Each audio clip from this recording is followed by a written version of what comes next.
여기가 이제 지리산으로 들어가는 가장 협곡에 해당되는 곳입니다.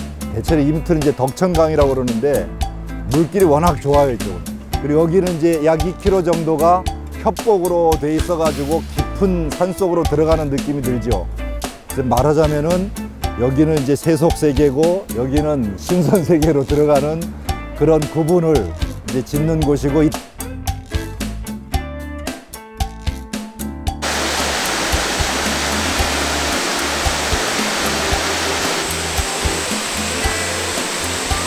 중에서는 그렇게 깊숙한 곳은 아닌데 사람이 사는 마을하고 가까이 있으면서도 굉장히 외진 마을이에요.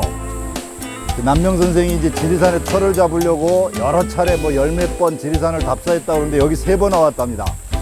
김진호라는 분이 1893년인가 그때 동지들을 규합해가지고 여기서 모임을 가졌어요. 주로 여름에 이제 시모임 같은 걸 하면서 합니다.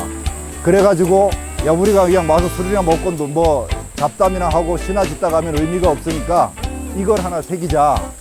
그래서 남명 선생 장구지소라는 8글자를 새기고 거기다 막 글도 남겨놓고 시도 쓰고 뭐 감격해 하는 그런 내용들이 남아 있어요. 근데 이제 장구지소란 말이 좀 생소하죠. 장자는 지팡이고 구자는 신발이에요. 무슨 말이냐? 지팡이 짚고 신발로 와서 디뎌본 곳, 그래서 직접 찾아와서 노시던 곳, 즉 선현의 발자취가 남아있는 곳, 이런 뜻이에요. 이게 옛날에 그걸 장구라고 표현했어요. 남명 선생의 지팡이와 발자취가 남아있는 곳, 여기 와서 놓으셨다는 거죠. 그래서 이제 이 바위가 남명 선생의 발자취와 손때가 남아있는 바위라고 생각하시고, 그때 그분들은 무슨 생각을 했을까, 그리고 나는 지금 무슨 생각을 해야 되는가, 뭐 이런 걸 이제 한번 했으면 좋겠는데,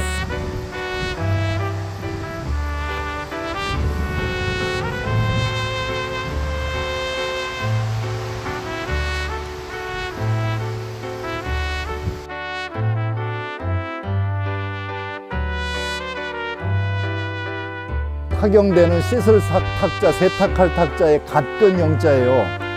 갓근을 씻는다는 말인데 맹자에도 나오고 뭐 논어에도 보이는데 그 옛날 중국 고대의 민요 노래 중에서 창랑지수 청해 얻은 가이탁 아영하고 창랑지수 탁해 얻은 가이탁 아족이라 하는 이제 그 민요풍 노래가 있는데, 창랑은 물 이름인데 창랑의 물이 맑으면 내 갓근을 씻을 것이고 창랑의 물이 더러우면 내 발을 씻을 것이다, 이런 노래가 있었대요. 공자가 이 노래를 듣고서 이제 모든 것은 물이 더러우면은 사람들이 발을 씻고 물이 깨끗하면은 사람들이 갓근을 씻는다. 그래서 물이 더럽냐 깨끗하냐에 따라서 대접이 달라진다.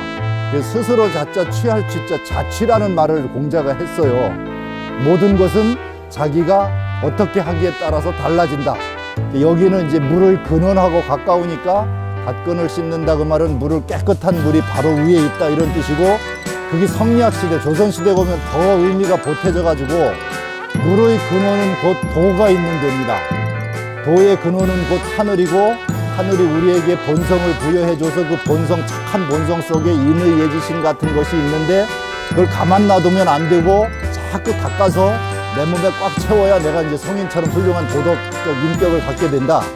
그래서 하여튼 씻어내야 돼요, 이 마음을. 마음의 인욕이나 무욕이나 뭐 탐욕이나 성욕이나 식욕이나 이거 자꾸 씻어내서 본원의 깨끗한 본성을 자꾸 이렇게 회복해 나가야 되는데, 물을 보면서 그런 걸 생각을 하는 거예요.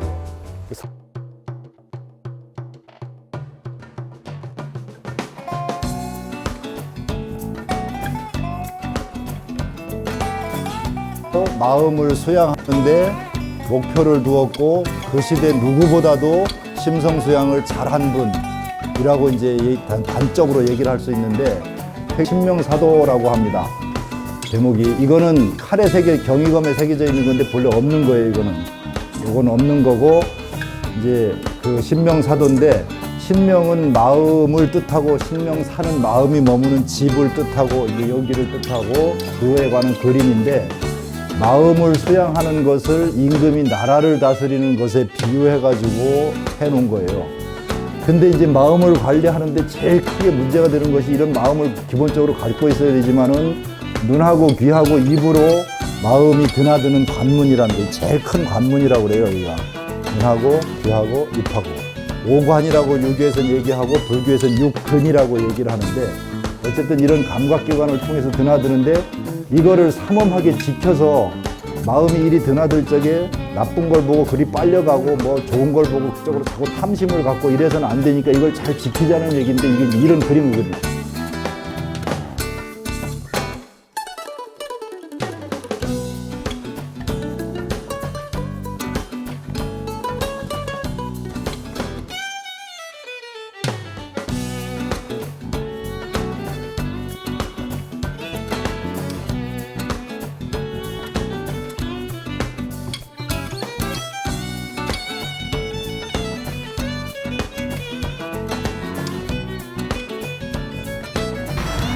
정말 아주 좋은 귀한 시간을 만들어준 진주시 연암도서관에 참 감사 마음을 가지고 오늘 하루가 너무 행복하다는 느낌을 받았어요. 잘 봤다고 생각해요. 네. 나는 진주에 사는데요. 여기에 좋은 냉도가 있다는 이야기는 들어도 많이 한번 안 와봤거든요. 근데 오니까 여러 가지를 볼 것도 많고 또 감명받은 것도 많고. 오늘 프로그램은 이제 주로 선생님의 유적지가 있는 곳에서 선생님의 어떤 발자취를 따라서 그분이 여기서 무슨 생각을 하셨던가, 어떤 공부를 했는가, 그리고 왜 이 지리산 깊은 곳에까지 오셔서 그런 자기 학문을 완성하고자 했던가, 뭐 이런 점을 우리가 이제 초점을 맞춰가지고 쭉 얘기를 한번 풀어봤습니다. 기르예!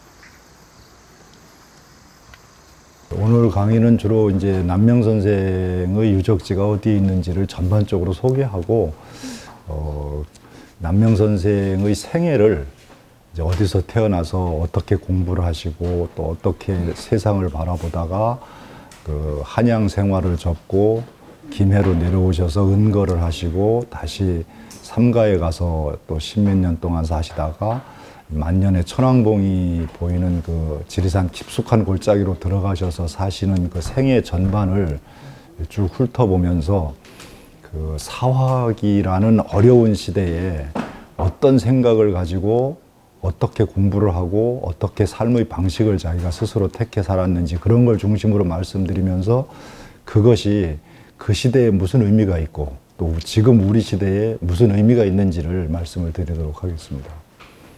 반갑습니다. 저 경상대학교 한문학과에 재직하고 있는 최석기라고 합니다. 7쪽부터 이제 말씀을 드릴 텐데,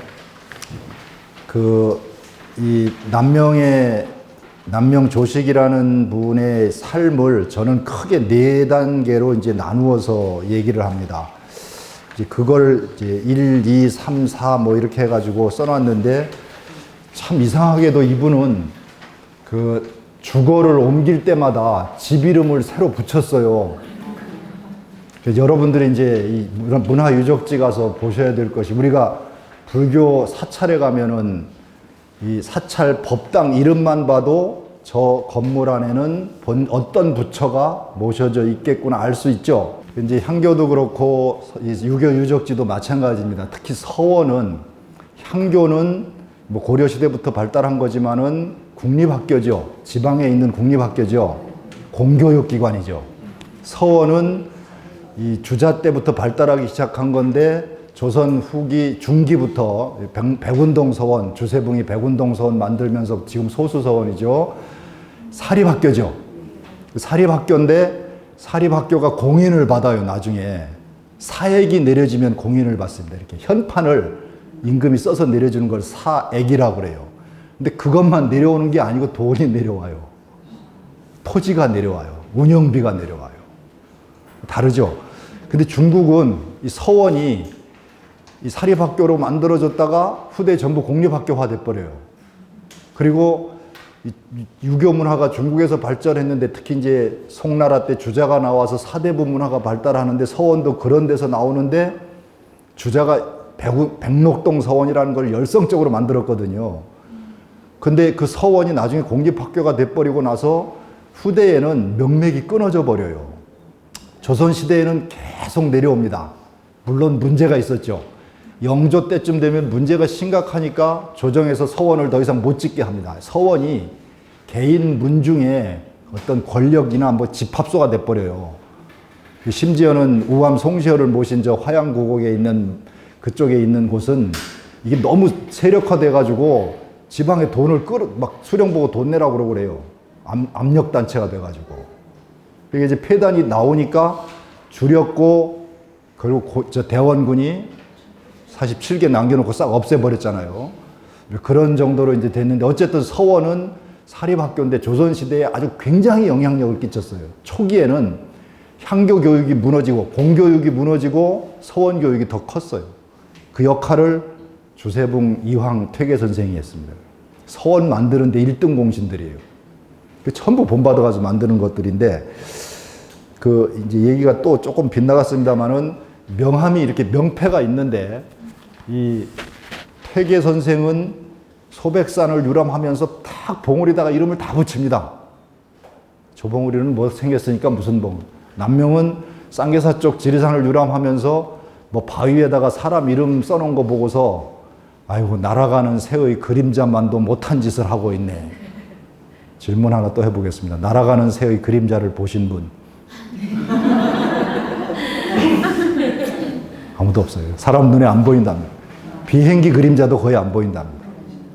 구름 그림자는 보이는데, 구름 그림자가 산 능선 넘어가는 거 굉장히 빠르죠. 그거 보면 이상한 감정이 들 때가 있는데 세월이 저렇게 흘러가는구나. 자, 날아가는 새의 그림자만도 못하다. 그럼 어떻게 할 것인가? 사람이 이 세상에 태어나서 의미 있게 살려면은 역사의 이름을 남겨라. 두 번째, 민중들의 입에 오르내리게 만들어라. 무시무시한 얘기를 하죠. 민중들의 머릿속에 기억되게 만들어라. 정말 대단한 거죠. 뭐 이런 얘기를 하셨는데 하여튼 두 분 스타일이 달라요. 강남 스타일이 있듯이 하여튼 그 퇴계 스타일과 남명 스타일이라는 게 있습니다.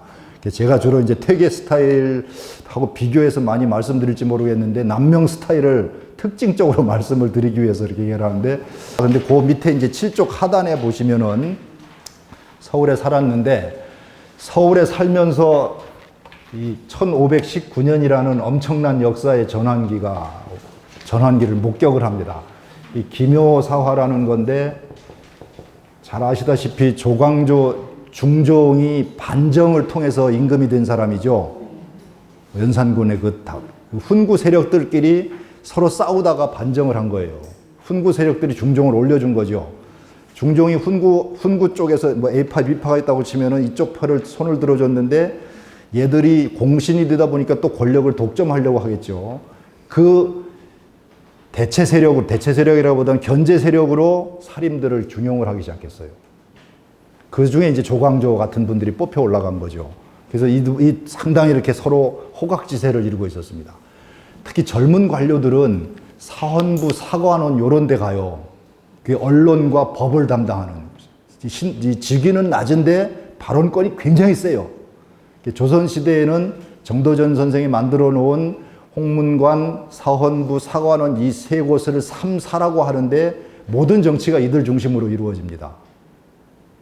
이 한 관청에 관료가 6명밖에 없어요. 사관원 6명, 사헌부 6명. 홍문관은 조금 다른데, 홍문관은 중재를 하는데, 이 두 기관이 사헌부는 검찰이고 사관원은 언론이에요, 요즘에 치면은. 이 두 기관이 이제 막 들여대면은 양사가 합사를 해서 3일 동안 임금에게 요청을 하면 임금이 들어주지 않으면은 나중에 쫓겨납니다. 그 정도로 이제 막강한데, 이 조광조 이쪽 일파를 등용해 놓으니까 이제 이들이 세력을 점점 키워가지고 훈구 세력하고 이렇게 다툼 정도가 됐습니다. 훈구 세력이 위기를 느끼겠죠. 그래서 친 겁니다. 조광조 이 도학 정치를 실현하는 세력을 쳤습니다. 역사를 들여다보면은 개혁과 혁신을 하려는 사람들은 늘 화를 당합니다. 반드시 공자도 그랬고 다 그랬습니다. 주자도 그랬고. 그런데 역사에 그런 사람 이름이 남아요. 공자도 주자도 엄청나게 혁신가였어요. 그래서 사화라는 게 이제 등장을 합니다. 저는 이 사화가 아주 이제 나쁜 측면에서는 많은 젊은 똑똑한 유능한 지식인들을 죽였습니다. 집안이 약 1000집이 망했어요. 삼족이 멸한다고 그러죠.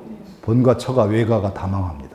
정말 피를 흘리는, 그러니까 나 혼자만 죽으면 괜찮은데 처가 외가까지 망하니까 이건 몸을 함부로 할 수가 없어요. 아버지가 나 때문에 돌아가신다고 생각해 보세요. 얼마나 피가 끓겠어요, 그게. 어머니가 노비가 된다고 생각해 보세요. 미치고 환장할 노릇일 거라, 아마 옛날식으로 보면. 근데 이런 화를 당하면서 사들이 다시 깨어난다 그랬죠.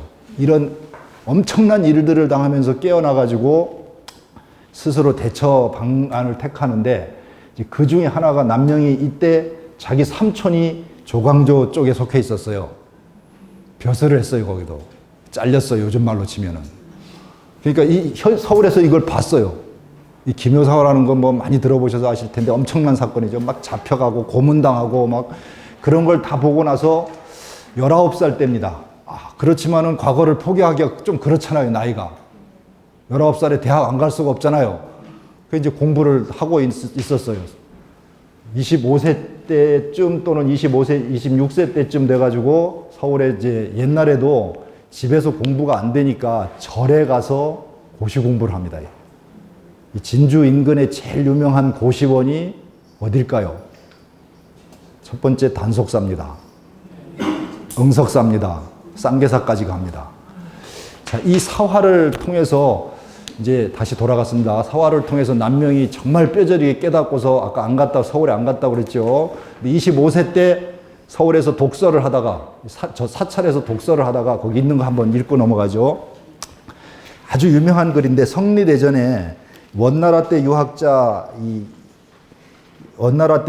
쓴 글을 보고서 이제 확 바뀌는데, 그 7쪽 하단에서 한 7~8 때죠. 성리대전을 읽다가 이윤의 뜻에 마음을 두고 안회의 학문을 배워 벼슬길에 나가면 큰 일을 하고 초야에 묻혀 살면 지조를 지키니 대장부라면 이와 같이 해야 된다. 원나라 때 유학자 허형이라는 사람이 성리대전에다 이렇게 이제 한 말을 성리대전에 실려 있는데, 이윤과 안회 이 두 사람을 이제 상징적으로 끌어들입니다. 이윤은 나중에 이제 답사 때 그 산천제 가보면 그 그림이 있는데 그 이윤 그림이라고 그러는데, 이 은나라 아시죠? 은나라 시조가 탕림금인데, 은나라는 황하 지역, 하류 북쪽 지역에 주로 근거를 둔 나라입니다. 우리하고 상당히 가까운 나라예요. 우리 같은 혈족이라고 하는 사람도 있어요. 몽골리안계라고 하는 설도 있는데, 이 은나라 시조 탕림금을 도와서 세상을 태평하게 만든, 즉 현실 정치의 대명사입니다. 현실 정치를 가장 잘한 사람, 이윤, 이런 이제 이름이 이제 붙은 거죠. 그다음에 안회라는 사람은 공자 제자 중에서 벼슬에 아무 관심을 두지 않고 안빈낙도한 사람이에요. 안회는 안빈낙도의 대명사, 이윤은 태평성대를 만든 현실 정치인 중에서 가장 뛰어난 사람, 이런 대명사입니다. 이 세상에 태어나서 이윤처럼 되든지 안회처럼 되든지 두 가지 갈림길에 선 겁니다, 이 사람이. 근데 현실을 들여다보니까 김효사화가 일어나고 얼마 안 된 때였다. 모든 사람은 잡혀가서 이렇게 하고 있었다. 이 당시 분위기를 남명이 서울에서 이렇게 얘기를 해요. 이 태평관이라고 이제 천자가 쓰는 갓이 있는데, 사람들이 성리서적, 성리서 보기를 임금의 관처럼 보고 있다. 임금의 관은 손대면 안 돼요. 큰일 나는 거죠. 그거 아주 외람된 일 아닙니까? 그러니까 임금을 보듯이 이렇게 피해가고 있다. 임금의 관을 보듯이 성리서를 보면은 보려고 하지 않고 기피한다. 김효사화가 일어나고 나서 서울 시내 분위기가 성리학을 꺼려하는 분위기였다. 남명 글에 나와요. 금서가 된 거죠, 성리. 성리학이 새로운 신유학인데, 이게 조선에 들어와서 막 이제 피어나기 시작하는데, 그 대표적으로 피어난 사람이 조광조잖아요. 그러니까 이 사람들이 이제 나쁘다. 조정에서 이 사람들은 거짓 정치를 했다. 도학 정치라는 게 가짜다. 이래가지고 몰아치니까 사람들이 성리서를 보면은 빨갱이가 되겠구나 이렇게 꺼려한 거예요. 그래서 성리서를 기피하는 분위기였다. 그때 이제 이 남명이 딱 선택을 합니다. 이윤이 될 것인가, 안회가 될 것인가.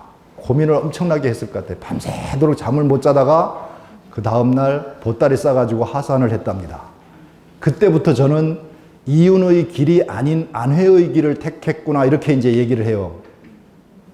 그 어떤 자기 인생의 전환점이 딱 이루어지는 시점인데, 세상에 나가서 뜻을 펴기보다는 초야에 물러나 있으면서 도를 구하겠다, 이런 이제 방식을 택한 겁니다.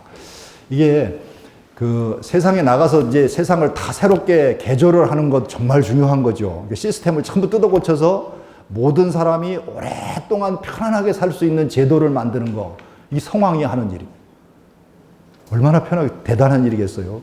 주공이 그랬고 공자가 그런 일을 하고 싶었다는 거죠. 모든 사람은 이제 유교학자들은 그렇게 생각을 해요. 근데 그거를 이룩할 수 없을 때 초야에 물러나서 구도를 합니다. 도를 구한다. 도를 구하는 이유는 도가 무너진 시대에 그 도가 있어야 세상을 다시 바로 세울 수 있기 때문이다, 이렇게 생각을 하는 거죠. 이게 참 그냥 하는 얘기가 아닌 것 같은데, 저는 우리 사회 세월호 사건 등등을 보면서 우리 사회의 근본이 무너졌어요. 저는 근본이 무너졌다고 생각해요. 근본이 뭐냐? 인간답게 살자, 인륜을 지키자, 떳떳하게 살자, 정의롭게 살자, 양심껏 살자, 뭐 이런 것들이 근본 아니겠어요? 근데 이걸 전부 버려버리고 전부 올돈인, 올돈, 올인돈, 올인돈, 모두 돈에 집중을 하고 있잖아요. 솔직히 전부 그런 것 같아요. 어린애부터 어른들까지 전부 이거 아니면은 관심이 없어요. 여러분들 빼놓고요. 돈 안 되는데 오셨잖아요. 저는 돈을 받고 오니까 이것도 더 돈에 관련이 있어요. 그래서 전부 돈에 올인이 되어 있다 보니까 인간다운 가치를 잃어버렸고, 인간의 근본을 세워야 인간다운 가치가 성립이 되는데 그걸 잊어버렸어요. 좋은데 학교 가서 돈 많이 벌으면 잘 된다고 생각하는데, 저는 그렇게 생각이 안 되는데, 우리 지금 현실은 저는 경제를 살리자도 아니고 근본을 세우자고 해야 될 것 같아요. 근본을 제대로 세우는 걸 다시 시작해야 될 것 같은데, 아무도 사회운동하는 사람들이 이런 얘기하는 사람이 없더라고요, 지금. 그 대안으로 제가 이따가 한두 가지 더 말씀을 드릴 텐데, 매일 하늘을 우러러 봅시다. 하늘 보기 운동.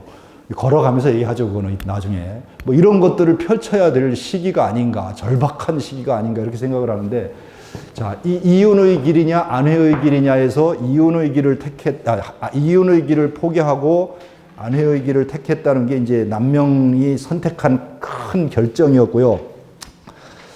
그 다음에 그러고 나서 서울에 안 가고 지방으로 물러나는데, 지방으로 물러나서 30살부터 8쪽입니다. 30살부터 45세까지 이 김해에서 살았는데 이름이 산해정입니다. 8쪽에 나와요. 산해정은 산과 바다. 근데 이게 그냥 뜻이 아니고요. 그 좌우명을, 옛날 사람은 이렇게 좌우명을 많이 써붙여 놔요. 근데 특히 이론보다는 실천을 중시하는, 실천이라는 게 자기 실천인데 심성수양을 실천이라고 합니다. 사회적 실천이 아니고, 뭐 사회에 가서 봉사하고 뭐 운동하고 하는 게 실천이 아니고요. 나를 정직한 인간으로, 지식을 가지고 나를 정직한 인간으로 만들고 행동해 나가는 걸 실천이라고 그래요. 그걸. 나의 실천이죠. 그러니까 이거를 주로 심성수양과 관련이 있는데, 그런 사람들이 잔명을 많이 써붙여놔요. 우리 남명학파의 이 후인들이 실천을 위주로 하기 때문에 좌우명을 굉장히 많이 써붙여요. 다른 지역보다. 제가 발견한 특징입니다. 곳곳에 좌우명이 있어요. 문설주, 기둥, 벽에, 책상, 눈에 띄는 데는 다. 왜? 사람 마음이 눈으로 보고 귀로 듣고 입으로 얘기한 세 가지 감각기관이 제일 많이 이렇게 작용하는 곳이잖아요. 근데 그 중에서도 눈이래요. 제가 무슨 책에서 읽었는데 87.5%가 눈을 통해서 대상을 인지한대요. 그 다음에 귀래요. 백문이 불여일견 그것도 그렇고 뭐 견물생심도 그렇고 다 그래요. 그러니까 이 눈으로 보는 게 제일 중요하기 때문에 눈길이 닿는 곳곳에 내 마음을 붙잡을 수 있는 경구들을 써붙여 놓는 겁니다. 그게 조선시대 우리 어른들의 마음 공부예요. 우리 지금 누가 그러고 있어요? 책상머리에 정말 좌우명 한두 개씩 써붙여 놓은 사람 있을지 모르겠는데 곳곳에 써붙여 놓은 사람은 없을 것 같거든요. 이 양반이 이제 좌우명을 써붙여 놨는데 그곳에 보면은 산처럼 높고 바다처럼 깊게라는 뜻이 있어요. 산처럼 높고 바다처럼 깊게. 이 눈으로 보이는 산과 바다를 통해서 내 정신적 가치를 그렇게 만들어 보자는 거예요. 이 공자가 산을 보고 인이라는 가치를 읽어냈고 흘러가는 물을 보고서 지혜 지자를 읽어냈어요. 산과 물은 우리가 일상에서 매일 접하는 대상물인데 그 중에서 느끼기에 따라 다 다르겠죠. 그런데 공자가 가장 보편적인 우리 마음의 덕으로 만들어낸 게 인지입니다. 그 인의 예지가 그런 데서 나온 거죠. 계속 공자를 위대하다고 그러고. 산을 통해서 인이다. 왜? 늘 그 자리에 있으면서 모든 것을 다 받아들이고 끄떡도 안 하고 있다. 뭐 이런 이제 가치를 거기서 읽어낸 건데, 마찬가지로 이제 남명은 산처럼 높고 바다처럼 깊다. 바다가 보이거든요, 거기에. 그런 거를 얘기를 했다. 그래서 산해정이라고 이름을 붙였고, 좌우명 밑에 있고, 15년 동안 정말 공부를 열심히 했던 것 같아요. 제가 또 어느 책에서 읽었는데, 하버드 학생들은 24시간 중에서 잠자는 시간을 딱 떼어놓고, 강의 듣는 시간 빼놓고, 자기 혼자만 공부하는 시간이 4시간에서 5시간은 있다고 그럽니다. 남하고 연락을 딱 두절하는. 그래야 되는 거죠. 제가 그 얘기를 듣고서, 야, 교수가 남하고 연락을 두절하고 하루에 4-5시간씩 공부를 하면 1년에 논문 2-3편 써내는 건 문제가 없겠구나. 딱 이렇게 이제 받아들이더라고요. 근데 실제로 그렇게 하는 사람이 적어요. 엄청 적습니다. 진짜 공부를 그렇게 하는 사람이. 여러분도 지금부터 딱 하루에 4시간씩 공부를 하면은 몇 년 지나면 책 한 권 만들어내세요. 정말 누구나 할 수 있어요. 지속적으로 해야 됩니다, 대신. 며칠 하다 말면 안 되고요. 근데 이 양반이 이제 그렇게 15년 공부를 했습니다. 그래서 이 세상에 위대한 사람들은 하늘이 뚝 떨어뜨리는 것도 아니고 땅에서 불끈 솟아나는 것도 아니고 전부 자기 스스로 남이 모르게 공부한 데에서 나오는 겁니다. 공부한 만큼 나오게 돼 있어요. 아주 정직하게. 그래서 공부를 하니까 나온 거지 그냥 얻어지는 건 하나도 없습니다, 지금. 이분이 15년 동안 이렇게 요즘에 잠수 탔다고 그러죠, 어린 아이들 얘기로. 15년 동안 잠수 탔어요. 그러니까 이 서서히 소문이 나기 시작해가지고, 당시의 언어로 얘기를 하면은 덕 있는 별들이, 밤하늘의 별들이 김해로 모이고 있다. 이런 얘기가 이제 등장을 하고, 곳곳에 이름난 사람들이 김해로 찾아갑니다. 이게 옛날에는 문명이 이렇게 크게 발전이 안 됐을 때는 큰 지식인이 하나 있으면은 사람들이 그 사람을 만나고 싶어 해요, 뭔가 깨달음의 언어를 듣고 싶으니까 찾아갑니다. 그게 구도시대, 순례시대예요. 우리 시대는 전부 지가 잘났다고 해서 아무도 안 찾아가요. 솔직히 전부 지가 잘났다고 생각하고 있는 것 같아요. 특히 지식이 조금 있으면 말할 것도 없고 남한테 물어보고 이런 게 없는데, 그 시대는 뭔가 간절한 목마름이 있어요. 지식에 대한 목마름. 그러니까 해초가 가지 않습니까? 그리고 신라시대에 원효도 가고 최치원 선생도 가고 가잖아요. 그런 문화에서 이제 순례 문화가 있었는데, 조선시대까지, 나중에 저는 순례라는 걸 이제 답사 때 집중적으로 말씀드리겠는데, 우리는 구도니 순례니 이런 의미들이 없어져 버렸어요.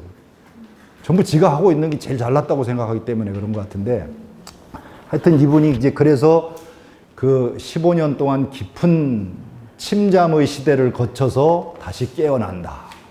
그리고 다시 이제 넘어가겠습니다. 45세 때 어머니가 돌아가셔서, 그 전에 아들이 하나 있었는데 9살 때 죽었습니다. 얼마나 상처가 컸겠어요. 그리고 45세 때 모친이 돌아가셔서 이제 삼가로 3년상을 치르고 나서 부인이 있었는데 김해로 안 갑니다. 그 관계는 제가 말씀 안 드릴게요. 예전 분들이 퇴계는 장가를 2번 드셨는데, 한 분은 의령에 있는 허 씨고 한 분은 권 씨인데, 허 씨가 일찍 돌아갔어요. 이제 권 씨를 나중에 얻었는데 둘 다 부잣집 따님입니다. 된장국도 제대로 못 끓일 정도로 한 분은 그랬다고 그러는데, 퇴계도 부인들한테는 애정이 별로 없었는데 마지막에 단양 군수 내려오면서 기생하고 러브스토리를 남겼어요. 근데 저는 멋있다고 생각합니다. 나도 그 시대에 태어났으면 얼마나 좋았을까. 로망이죠.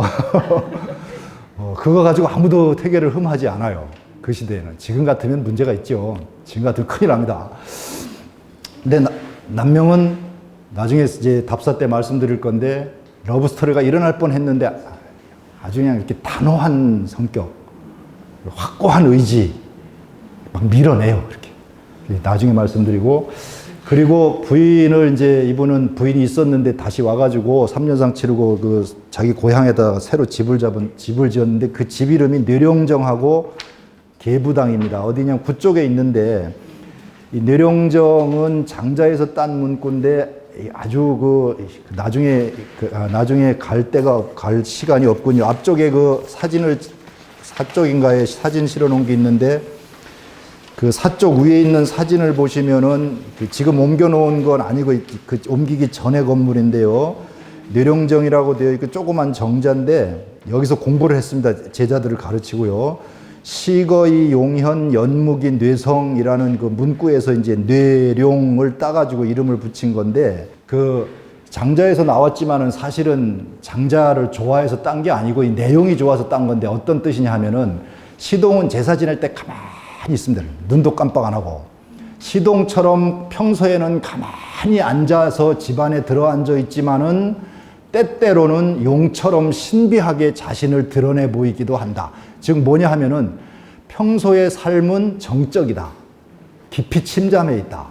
그러나 사회를 완전히 등진 것이 아니고 때로는 사회에 나가서 자기 목소리도 낸다는 뜻입니다. 용현이. 뒤에 것도 마찬가지. 연무기 내성도 연못은 고요하게 이렇게 비바람이 없을 때는 고요하게 있죠. 침묵을 지키고 있죠. 근데 이게 어느 날 갑자기 우레가 치고 비바람이 몰아치면은 막 요란한 소리를 이제 낼 수도 있는데, 연못처럼 가만히 있다가도 때로는 우레처럼 우르릉 꽝꽝 할 수도 있다. 그러니까 결국 이 뜻은 뭐냐 하면은 평소의 삶의 자세는 대단히 정적이고 침잠해서 공부를 하는 스타일인데, 그렇다고 사회를 완전히 등진 것이 아니고 사회에 문제가 있을 때는 자기 목소리를 내겠다, 할 말을 하겠다. 이런 지식인의 삶의 방식입니다, 이게. 남명의 삶의 방식이. 그러니까 이게 완전히 숨어버린 은자가 아니고, 현실에 은걸하고 있지만은 현실을 저버리는 태도가 아니고, 현실을 늘 주시하고 있는 그런 삶이죠. 그리고 그 다음에 이제 계부당이라는 게 그쪽 밑에 있죠. 시간이 막 엄청 빨리 흘러가네요. 그 계부당이라는 집 이름이 있는데, 이게 계복인데 복자가 엎드린다고 하면 복이고 알깔 부자라는 뜻도 있어요. 이 글자에. 무슨 뜻이냐? 닭이 알을 품고 부화할 때의 마음가짐입니다. 계부가 암탉이 알을 품고 있는 상태의 마음. 이 사람이 이제 평소 살 적에는 암탉이 알을 품고 새 생명을 잉태하는 그 마음으로 자기가 도를 구하겠다는 뜻입니다. 정말 대단하죠. 그러니까 이게 가장 간절한 걸 비유로 끌어다 쓰는 건데, 남녀 간의 사랑이 가장 간절하기 때문에, 절실하기 때문에 비유로 많이 등장하는데, 새 생명이라는 건 도거든요. 자기 시대의 도, 뿅아리 같은 새로운 뭔가를 만들어내기 위해서 나는 알을 품고 조용히 오르고 있는 마음 자세로 책을 읽고 있겠다. 이 지극정성입니다. 이 자세로 공부를 하겠다는. 여기에 의미가 있어요. 세상에 이런 이름이 없어요. 보니까. 저는 뇌룡정보다 계부당에 더 의미가 있다고 생각합니다. 암탉이 알을 품고 들어앉아서 부화할 때의 그 마음가짐. 이 마음가짐이면은 뭐든지 못할 게 없어요. 이게 지극정성이라고 아까 말씀드렸잖아요. 이 지극정성이면은 엄마가 대학에 나오는데 자식을 키워보고 나서 시집가는 사람은 없고, 시집가서 나서 애를 낳아가지고 지극정성으로 엄마의 마음으로 키우면 아이를 다 잘 키운다, 이렇게 얘기를 하고 있거든요. 자식 키워보고 시집가는 사람이 어디 있겠어요? 말도 안 돼요. 근데 바로 그 지극정성을 가지고 공부를 하겠다. 그리고 그 도를, 시대를 위한 도를 내가 만들어 보겠다. 뭐 이게 이제 이 48세부터 61세까지 삶입니다. 이때 이제 자식이 없잖아요. 딸이 있었어요. 물론 이제 첫 딸이 있었는데, 자식이 없으면은 조선시대에는 제사를 이을 수 없기 때문에 남자도 그렇고 여자도 그렇고 죄인이 됩니다, 이게. 저는 딸 둘만 있습니다. 그래서 죄인인데, 이 시대는 도저히 이제 견딜 수가 없을 것 같아요. 그런데 합천군 그 대병면 저 합천댐 근처에 살던 송씨, 은진송 씨가 많이 살아요. 거기 가면. 송씨네 집에 친구가 누가 주선을 해가지고 딸을 하나 보냅니다. 후치인데, 첩이 아니고 후치인데요. 그 양반집 교수였어요. 나이 차이가 엄청납니다. 이거 제가 입으로 말하기가 좀 그런데, 남명이 정확한 나이는 모르겠는데 50쯤 됐어요. 그리고 그 후치 부인은 19살인가 18살쯤 됩니다. 지금 생각하면은 부적절한 관계죠. 공자는 더 합니다. 공자 아버지는. 공자 아버지는 첫 번째 부인에게 딸 9을 낳고 두 번째 부인에게 아들을 하나 낳았는데 불구자였어요. 그래서 다시 또 대를 이을 아들을 구해서 기도를 산에 가서 하다가 공자 어머니를 만났는데 공자 아버지 나이 68세, 공자 어머니 나이 18살, 50살 차이입니다. 지금 생각하면 도저히 이해가 안 될 텐데, 뭐 그 시대는 하여튼 그게 통하던 시대니까 우리가 역사를 이해할 적에 지금 시각만 가지고 자꾸 이해하면 이해가 안 되는 게 있어요. 그 시대의 논리로 그냥 이해를 하자. 이제 그래서 삼남 일녀를 50대에 낳습니다. 전부 지금 그 후손들이에요. 삼남 일녀가. 태어난 삼남 일녀가 60까지인가 삼남 일녀를 낳아요. 전부 뭐, 여기 부산교통 사장도 그분들 후손이고 그래요, 전부 다. 그렇게 이제 자식을 낳는데, 이 시기가 되면은 이름이 나가지고 조정에서 자꾸 이렇게 부릅니다. 1519년 김여고 사화가 나서 이제 이 엄청난 사람들이 화를 당하고 1545년 을사사화가 일어나는데 이때 윤임하고 윤원영이하고 이렇게 싸우는데 요 직전에 중종이 죽고 인종이 즉위를 하는데 인종이라는 임금이 대단히 똑똑하고 어지럽다고 그래요. 윤임이가 이제 인종 편이었고 윤원영이는 인종의 동생 명종 편이었죠. 다 외삼촌 부들이죠. 이 둘이서 세력 다툼을 하는데 많은 젊은 지식인들이 인종을 지지했답니다. 퇴계도 그랬고, 퇴계는 노골적으로 얘기를 안 했는데 전라도 장성에 하서 김인우 같은 사람이 있는데 그 사람, 그다음에 경주의 이현적 같은 분이 있는데 이분들은 이제 인종이 새로 즉위하면은 새로운 시대가 오겠구나. 그래서 막 굉장히 열망을 하고 있었어요. 근데 어느 날 인종이 즉위하고서 1년도 안 가서 6개월인가 7개월 뒤에 돌아가십니다. 독극물 사건이라고 또 이제 대체로 얘기를 하는데, 인종이 돌아가시고 나서 명종 12살짜리가 즉위하고 문정왕후가 수렴청정을 하고 윤원영이가 집권을 해요. 그게 을사사화입니다. 엄청나게 많은 사람이 죽는데 이때 남명하고 절친했던 사람들이 화를 엄청나게 많이 당했어요. 절친했던 친구들이 굉장히 많이 죽었어요. 이 시기에. 그러니까 탁 남명은 알았던 거죠. 저런 사건이 올 것이다 알고 이제 굉장히 눈물을 흘렸는데, 자, 어쨌든 이 인종이 죽고 나서 하석 김인우라는 전라도 최고의 유학자가 있는데 퇴계하고 같이 성균관에서 그 유학을 했어요. 이분이 딱 시골로 가가지고 이제 있다 살면서 인종 돌아가신 기일만 되면은 자기 동네 뒷동산에 가가지고 술을 한 통 가지고 와서 다 퍼먹고, 물론 이제 절을 먼저 북쪽을 향해서 하고 술을 마시고 하루 종일 통곡을 했다고. 인종의 기일만 되면. 그 정도로 이제 그런 시대였는데, 이 뒤로부터 1547년 양재역 벽서 사건이라는 게 일어나서 또 뭐 이현적 같은 사람이 귀향을 가고, 이때부터 1566년까지가 최고로 암흑기입니다, 이때가. 이때는 윤원영인의 집으로 가는 그 뇌물이 조정으로 들어가는 것보다 더 많았다고 그래요. 완전 독재 정치가, 외척 정치가 이루어지고 있었고, 뭐 12살짜리가 뒤에서 그냥 뒷짐 짓고 있고 다 문정왕후가 한 거죠. 윤원영이가 한 거겠죠. 이제 그런 정치 시대입니다, 이 시기가. 이제 이런 시기에 조정이 불안하잖아요. 지식인들은 다 알잖아요. 그러니까 이 시기에 이제 중요한 사건이 벌어지는 게, 학자들이 이 시기에 특히 서울에 안 갑니다. 요때까지는, 요 뒤로는 살살 올라갔는데 이 시기 이후로는 아예 서울에 안 가요. 가봤자 죽는다는 걸 알아요. 전부 지방에서 공부를 합니다. 그래서 남명 퇴계 밑에 똑똑한 제자들이 전부 여기에 들어오는 거예요. 그 시기에. 남명 제자, 퇴계 제자 중에서 1540년대생이 많아요. 30년대 후반 40년대생들이 많은데 그들이 1550년, 60년 이때 주로 제자가 많이 돼요. 만년에. 그래서 벼슬 안 하고 막 이런 사람이 많거든요. 그래서 문명이 확 퍼지는데 그렇게 되고 나니까 우리 역사에 변화가 생깁니다. 어떤 변화가 생기냐면은 모든 시대의 학문은 중앙 집권화가 됩니다. 수도가 모든 학문의 중심지가 돼요. 지금도 그렇죠. 전부 애들 서울로 가잖아요. 이 시기가 딱 지나고 나니까 1560년대가 지나고 나면은 학문의 지방화 시대가 열려요. 저는 뭐 이거를 엄청나게 많이 얘기하고 다닙니다. 우리 시대에 이런 역사가 없었어요. 그 한 가지 예가 서울에 살던 여기 도동 서원에 모셔져 있는 수우당 최영경 같은 분이 서울에서 동생하고 같이 보따리 싸가지고 남명이 좋아가지고 진주로 이사를 온 분입니다. 그 후손들이 최병렬, 최구식 이런 분들이에요. 그 사람들이에요.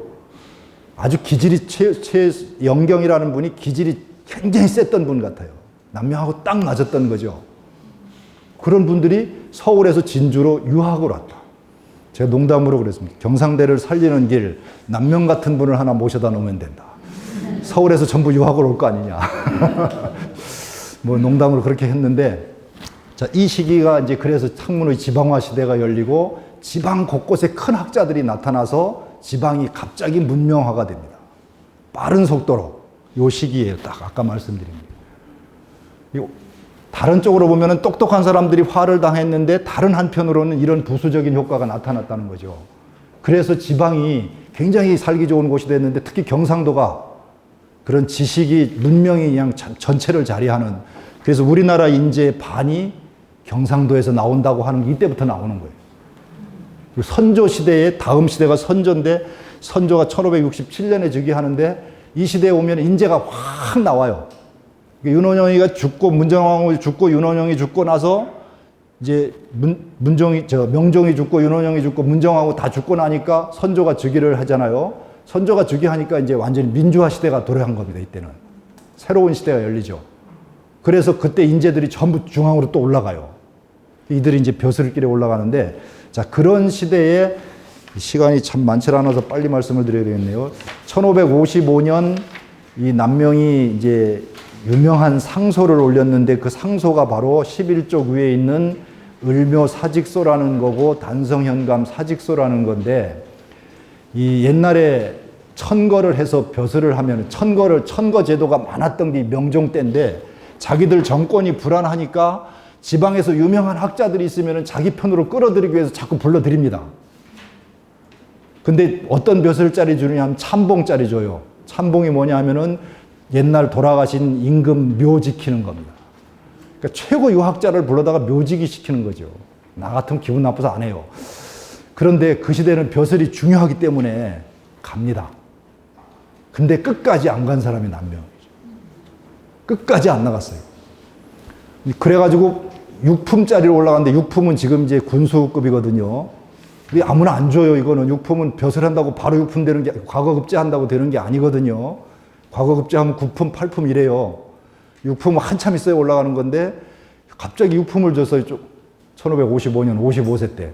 근데 그 사직서를 올렸는데 그 사직서에 말을 조금 험악하게 했습니다. 명종은 고하고 문정왕후는 깊은 궁궐에 있는 세상 물정을 모르는 과부고. 근데 왜 과부라고 표현을 했을까? 자극적이잖아요. 기분 나쁘잖아요.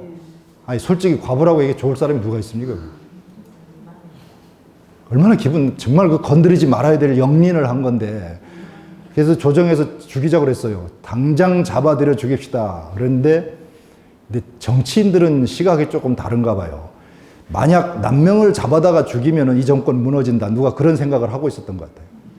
실제 그렇지 않겠어요? 백성들 마음은 떠나갔는데. 남명이 이제 그 자극적인 말만 안 썼어도 굉장히 좋은데 뭐라고 했냐면 상소문의 핵심은 그게 아니고 가장 핵심은 이런 거죠.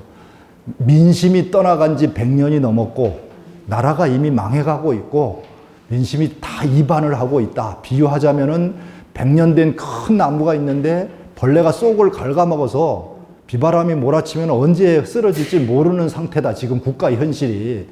이러니 근본을 다시 세워라. 이게 핵심이에요. 근데 자극적인 표현을 안 쓰면 얼마나 좋습니까? 임금이 지금이라도 마음을 붙잡고 근본을 세우십시오. 이 남명은 근본주의자입니다. 굉장히 원리주의자예요. 근본을 튼튼하게 하십시오. 대학이나 중용 같은 책을 읽어서 임금이 먼저 근본을 튼튼하게 세워야 이 나라 근본이 튼튼해집니다. 이 논리예요. 근데 그게 뭐 받아 먹혀지겠습니까? 그래서 이제 그걸 끝났는데, 어쨌든 그 잡혀 올라가지도 않고 누가 무마를 해서 아무 일도 없었습니다. 근데 이제 이 상소문을 계기로 해서 남명의 이름값은 최고가 된 거죠. 그러니까 건드릴 수 없는 제야의 거물급이 된 거죠. 우리 박정희 대통령 시대에 김대중 대통령은 건드릴 수 없었어요. 납치까지 사건이 벌어졌지만은 만약 김대중 대통령을 죽이면은 정권 무너집니다, 바로. 똑같은 논리예요, 옛날도.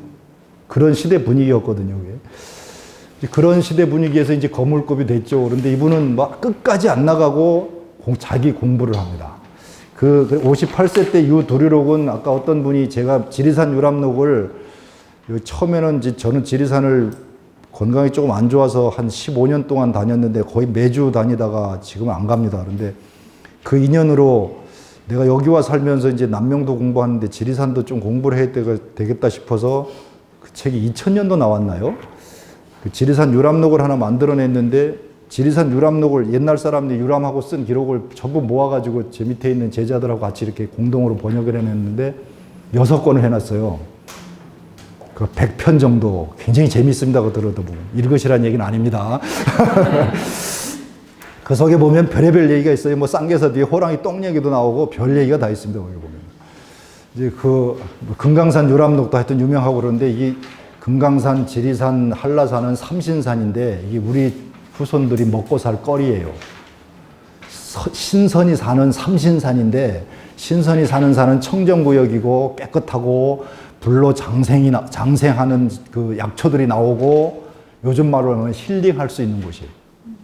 이런 곳으로 우리가 만들면은 거기 가서 마음을 치유하고 뭐 정신적인 수양 안정을 취하고 이런 것들을 우리가 잘 개발해서 만들면은 우리 후손들이 정말 살기 좋은 먹거리가 될 테고요. 앞으로 관광 문화 산업도 뭐 엄청나게 크게 될 것이라고 생각합니다. 아마 다음에 강정화 교수가 쌍계사를 안내할 텐데 그 쌍계사 여러분들이 그 지금 쌍계사 쪽만 가보시고 왼쪽에 있는 금당 본래 자리는 안 가보시는데 그 본래 자리 금당에 육조 해능 스님의 두상이 거기에 있다고. 지금 탑만 있는데요. 그 아는 분들이 별로 없어요.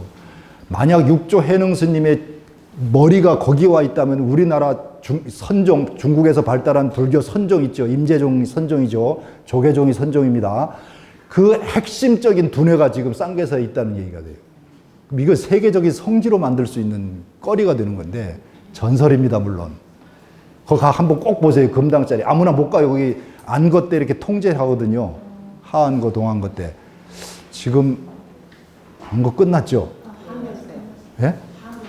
하안거 끝났죠? 지금 딱 갈 수 있겠는데 거기 강정화 교수가 잘하는 스님이 있었는데 지금 어쨌든 안내를 받으면 갈 수 있을 것 같은데 얘기가 지금 시간이 다 돼서 하나만 더 말씀드리고 끝나겠습니다. 그리고 이제 이거 제가 말씀드리지 못한 내용들은 그 답사 때 이 책을 가지고 제가 뭐 몇 가지 가서 말씀드릴 수도 있으니까 꼭 가져오시고요. 이제 마지막에 하나만 더 말씀드리고 제가 지금 50분이 딱 됐는데 한 3분만 더 쓰겠습니다. 마지막 61세 때 이분이 삼가에 살다가 천왕봉 밑에 있는 지금 시천면 덕산으로 이사를 가시는데 이사를 갈 하등의 이유가 없습니다. 제가 처음에 공부를 하다가 이 대목에서 깜짝 놀랐는데 61세예요. 한갑입니다. 옛날에 한갑은 참 귀한 나이죠. 이사를 간 이유가 그 13쪽 시에 있는데 산천제에 가서 이제 제가 자세히 말씀을 드릴게요. 그 주련에 걸려 있는데 그 시를 읊으면서 거기 가서 그때 말씀을 드리겠는데 이겁니다. 자기가 이제 대체로 학자들은 가르치는 거 하고 연구하는 거, 공부하고 교육하고 두 가지가 임무예요. 같이 굴러가요. 공부를 해서 깨달으면 또 그걸 다시 또 이쪽에 환원시키고 또 다시 공부를 해서 가르치고 공부를 해서 가르치고 그러니까 공부를 다 하고 가르치는 게 아니고 공부를 하면서 계속 가르치는 겁니다. 이게 불교로 치면은 상구보리 하화 중생하는 거하고 똑같아요. 그러니까 내가 상구보리 진리를 다 깨닫고 나서 중생을 교화하는 게 아니고 안거하고 나와서 또 중생 교화하고 또 안거하러 들어가고 이런 시스템이죠. 저는 안거라는 그 문화가 정말 좋아요. 우리가 안거를 해야 자기 마음의 안정을 취할 수 있을 것 같고 내 근본을 자꾸 들여다보고 나를 찾을 수 있을 것 같아요. 근데 이분이 61세 된 분이 막 제자들이 몰려들어서 구름처럼 몰려들어 주변에 집을 짓고 사는데 삼가에 아무 이유가 없이 지리산 밑으로 들어갑니다. 그 이유는 천왕봉 때문에 갑니다. 천왕봉을 도반으로 삼아서 자기 공부를 완성시켜 주기 위해서 갔어요. 그게 저는 정말 감격스러웠습니다. 61세가 되면은 지금도 공부하는 것보다 가르치는 걸 좋아합니다. 대부분 사람들이. 교수도 물론이고요. 공부는 안 해요, 잘. 가르치고 싶어 해요. 제가 좀 아니까. 교수만 그런 게 아니라 모든 사람이 다 그래요. 여기 혹시 선생님 출신들이 계시는지 모르겠습니다만은 우리나라 중고등학교 선생님들이 딱 사대나 교대 졸업하고 나면 공부는 안 하고 가르치는 것만 합니다. 대체로. 자기 발전을 위해서 계속 진리를 탐구해 나가야 되는데 가르치는 테크닉 위주로 자꾸 가는 것 같아요. 그러니까 자기 성장은 안 되고 가르치는 기술만 발전하는 것 같거든요. 이게 이제 문제인데 이분은 공부가 더 중요하다. 가르치는 것보다. 내 공부를 완성하고 싶다. 이 부분에서 저는 진짜 머리끝이 이렇게 책을 읽다가 처음으로 이렇게 올라갔는데 이분이 공자를 배웠습니다. 공자를 벤치마킹했어요. 공자가 50살서부터 55세까지 정치 일선에 뛰어들어서 개혁을 하려다가 실패했어요. 노나라를 떠나요. 자기 모국을. 14년 동안 세상을 돌아다녀요. 68세에 고향으로 돌아와요. 68세면 지금 80쯤 된 나이입니다. 대부분의 사람들이 지쳐가지고 이제 만사가 다 끝났구나. 편안히 있다가 죽자. 이런 생각을 할 텐데 68세부터 73세까지 5년 동안 육경이라는 유교 경전을 만들었습니다. 전 공부하다가 이 사실을 50이 넘어서 깨달았는데 정말 놀랐어요. 야, 어떻게 저렇게 할 수가 있을까? 지금식으로 얘기해 볼까요? 65세 대학 교수가 정년퇴직하고 자기가 여태까지 공부한 거 전부 모아가지고 거작을 남기는 사람이 누가 있습니까? 그때 되면 다 아무것도 못해요. 그런데 이 80대 노인이 5년 동안에 가죽으로 된 끈이 3번 떨어질 정도로 주역을 막 뒤적거리면서 육경이라는 책을 그래서 성인이 된 겁니다. 그 삶에. 이 얘기는 정말 저한테는 감동적이었고 남명이 61세에 천왕봉을 도반으로 삼아서 지리산 깊은 골짜기로 들어간 것도 저한테는 대단히 감동적이었어요. 나도 그렇게 살아야 되겠구나 이런 막 마음을 불러일으키게 만든 거죠. 이걸 제가 다시 여러분들한테 말씀드리는 거는 우리가 100세 시대에 30년은 공부하고 30년 돈 벌고 나머지 30년을 어떻게 살아야 되는데 어떻게 살 것인가? 뭐 등산이나 하고 기타나 배우러 다니며 살 것인가? 자기 삶을 뭔가 마무리하고 정리하면서 뭔가 조금이라도 이렇게 볼 것인가? 계획을 해야 되겠죠. 지금 어르신이 계십니다만은 그 삶을 미리 갖고 나가지 않으면 안 된다는 거죠. 그러니까 우리가 공자나 남명 같은 분을 통해서 내가 60이 넘어서 퇴직하고 나서 90이나 100살 때까지 무엇을 하면서 의미 있게 살 것인가?